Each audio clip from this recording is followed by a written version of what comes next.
नमस्कार साथियों। मेरी आवाज़ आ रही है पीछे तक? माइक है क्या? माइक ले लो ज़्यादा अच्छा अब दे दो माइक मुझे। वो तो ले आओ। मैं थोड़ा जोर से बोलता हूँ, फिर आवाज़ आ जाएगी। धन्यवाद साथियों, आप सब यहाँ पर आए।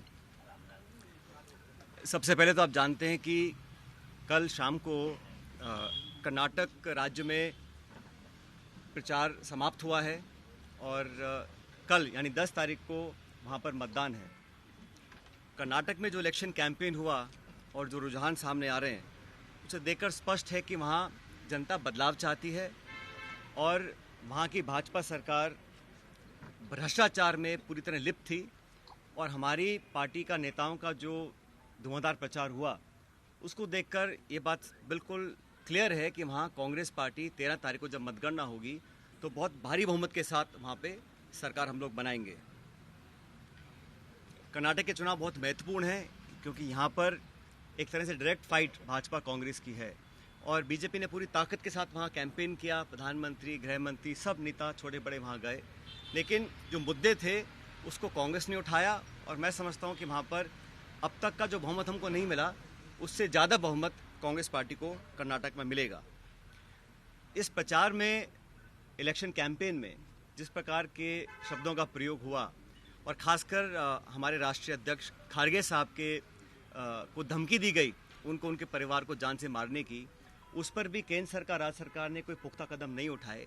तो ये एक निम्न स्तर की राजनीति है और इसका हम सबको खंडन करना चाहिए। मैं कड़े शब्दों में इस प्रकार की वारदातों की निंदा करता हूँ और उम्मीद करता था कि भाजपा के लोग इस प्रकार का पक्षपात रवैया नहीं अपनाएंगे। और खारगे साहब जी को जो धमकी मिली वो एक तरह से बौखलाहट का परिचय था।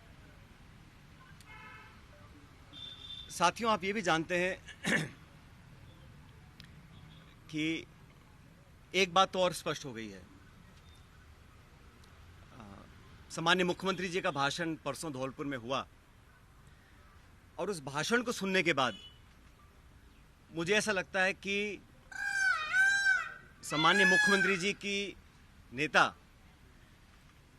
आदरणीय श्रीमती सोनिया गांधी जी नहीं है, बल्कि उनकी नेता वसुंधरा राजे सिंधिया जी हैं। उनकी नेता सोनिया गांधी जी नहीं हैं, बल्कि उनकी नेता वसुंधरा राजे सिंधिया जी हैं। और एक तरफ ये कहा जा रहा है कि हमारी सरकार को गिराने का काम भाजपा कर रही थी, दूसरी तरफ कहा जाता है कि सरकार को बचाने का काम वसुंधरा जी कर रही थी। तो ये जो विरोधाभास है, इसको समझाना चाहिए। आप कहना क्या चाह रहे हैं, ये स्पष्ट कर देना चाहिए। आप सबको मालूम है, सरकार बनने के बाद मैं प्रदेश का उप मुख्यमंत्री था, प्रदेश अध्यक्ष था और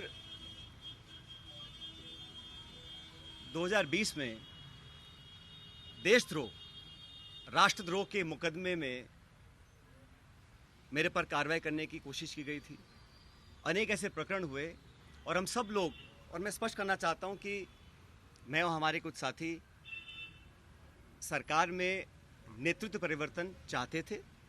अपनी बात को लेकर हम दिल्ली भी गए और अपनी बातों को रखा।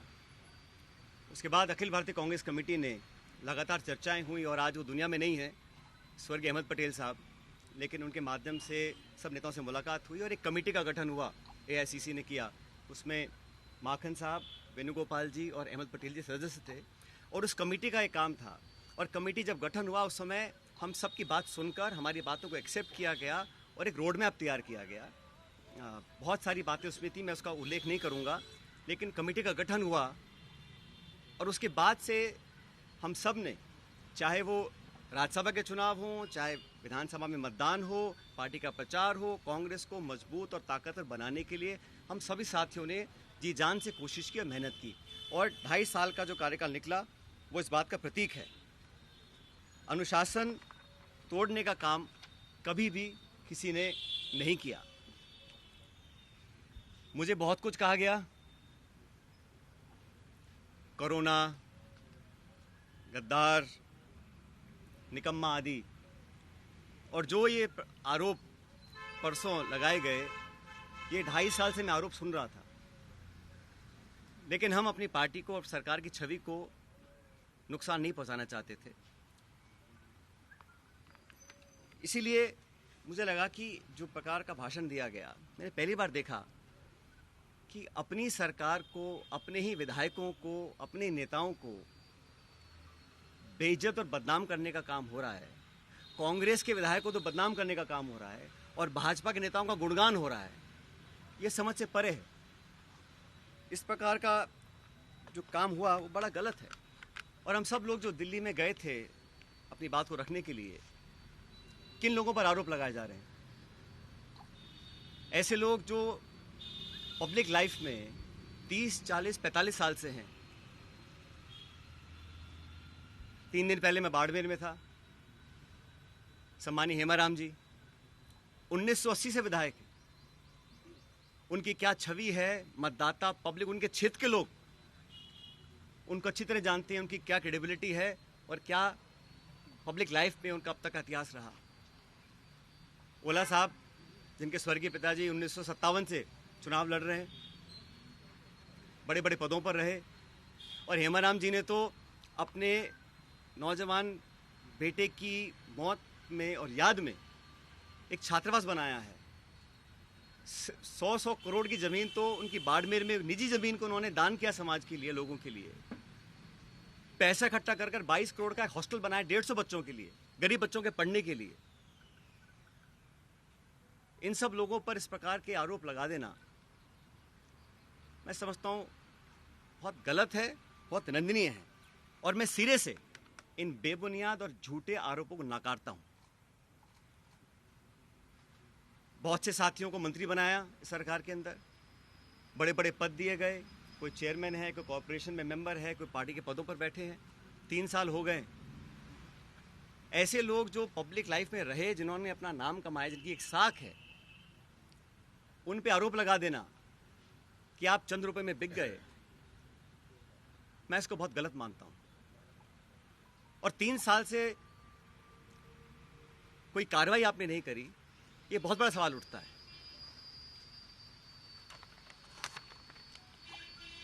साथियों, हम दिल्ली में गए, अपनी बात को रखा, और उसके बाद सारे तथ्यों को संज्ञान में लेने के बाद हमारी अध्यक्षा सोनिया गांधी जी ने 25 सितंबर को सम्मानीय माखन साहब और सम्मानीय खड़गे जी को जयपुर भेजा था। आप सब जानते हैं। वो विधायकों की मीटिंग हो ही नहीं पाई। सोनिया गांधी हमारी पार्टी के अध्यक्ष थी उस समय। उनकी जो अवहेलना हुई, उनकी जो मानहानि हुई, उनकी जो बेइज्जती हुई, वो गद्दारी थी। इतने सारे विधायक, 20, 30, 40, पता नहीं कितने विधायकों को उनकी इच्छा के खिलाफ इस्तीफा दिलवाया गया, अपनी सरकार को संकट में खड़ा करा गया।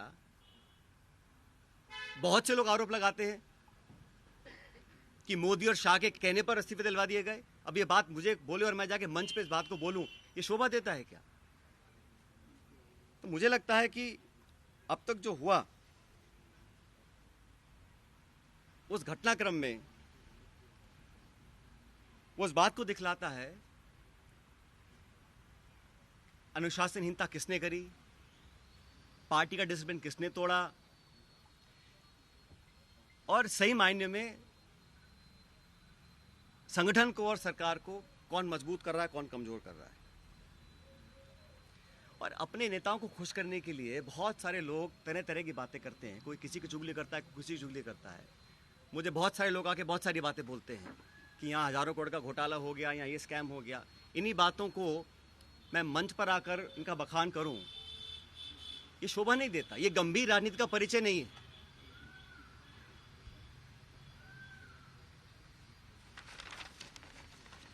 इसीलिए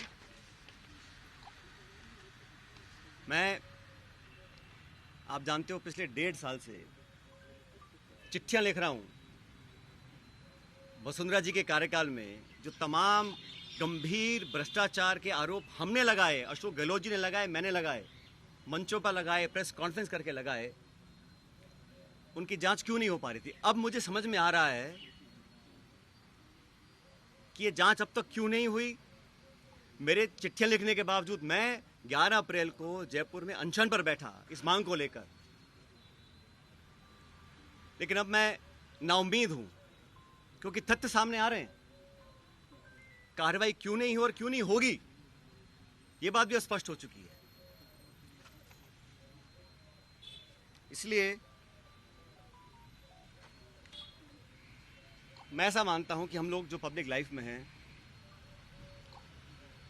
जनता ही भगवान है और जनता जनार्दन के सामने हम सबको नतमस्तक होना पड़ेगा।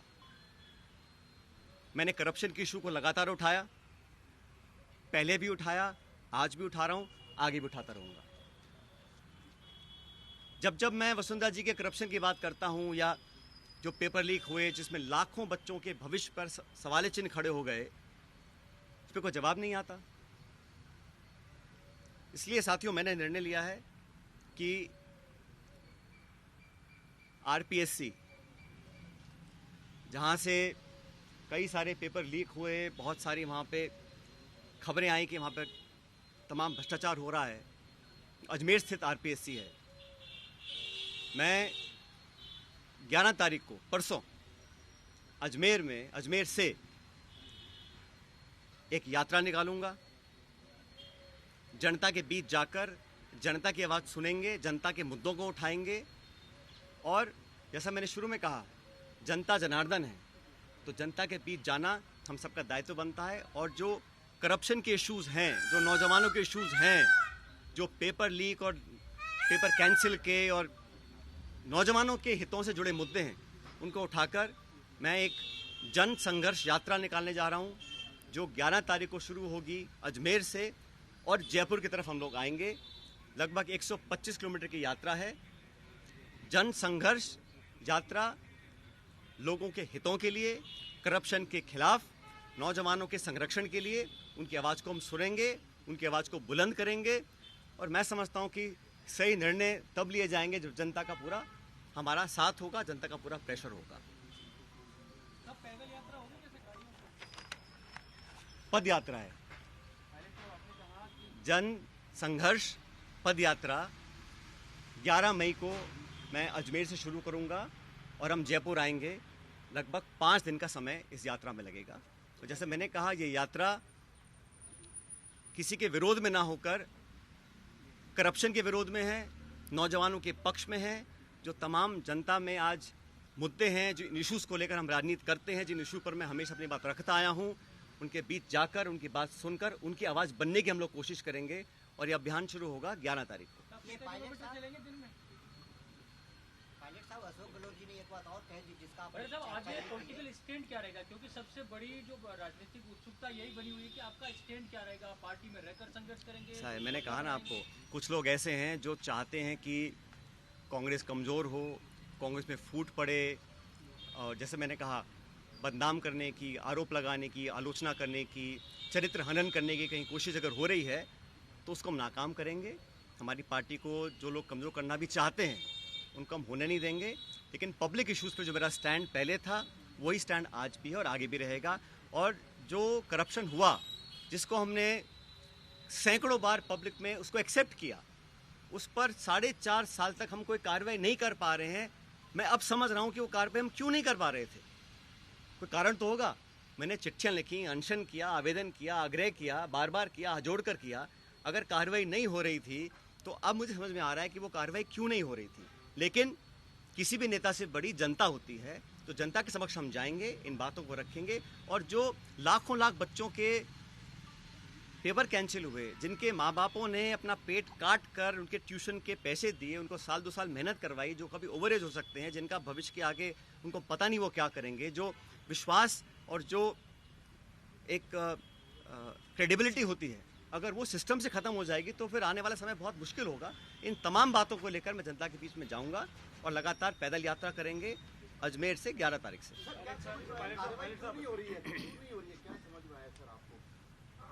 मैंने कहा ना, मैंने जो धौलपुर का भाषण सुना माननीय मुख्यमंत्री जी का, उसको सुनने के बाद अब मैं समझ गया हूं कि वो कार्रवाई अब तक क्यों नहीं हुई। और मेरे तमाम आग्रह करने के बाद भी क्यों नहीं हो रही, मैं समझ गया क्यों नहीं हो रही है। वो कह तो रहा हूं मैं आपको।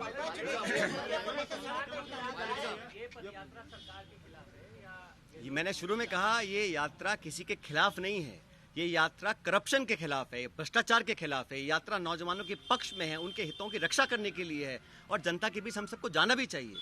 हम जनता के बीच जाएंगे नहीं और हम अपने ही विधायकों को, अपने ही मंत्रियों को, अपनी सरकार को बदनाम करते रहेंगे, बेइज्जत करते रहेंगे, तो हम जनता के बीच चुनाव लड़ने कैसे जाएंगे 6 महीने के बाद। 125 किलोमीटर की पदयात्रा रहेगी, उसमें जो जन समर्थन मिलेगा उसके बाद आप निर्णय लेने की बात करें, कौन सा निर्णय लेने की बात? मैंने कहा है हमें करप्शन के खिलाफ कदम उठाने हैं।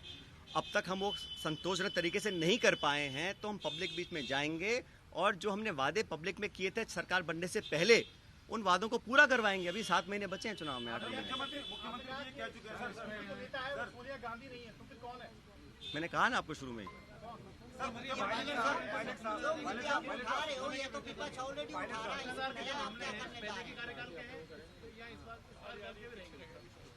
भाई करप्शन तो कहीं पर भी हो, उसके विरुद्ध हम, चाहे वो कांग्रेस पार्टी हो, हमारी सरकार हो, हम तो खुद ही कह चुके हैं कि हमारी 0 टॉलरेंस है करप्शन के खिलाफ, तो उस पर हमें खरा उतरना है। और जो मुद्दे संज्ञान में आए थे, मैंने पूरा लिस्ट पिछली बार आपको किया था, उनमें से कहीं कहाँ कार्रवाई हुई है?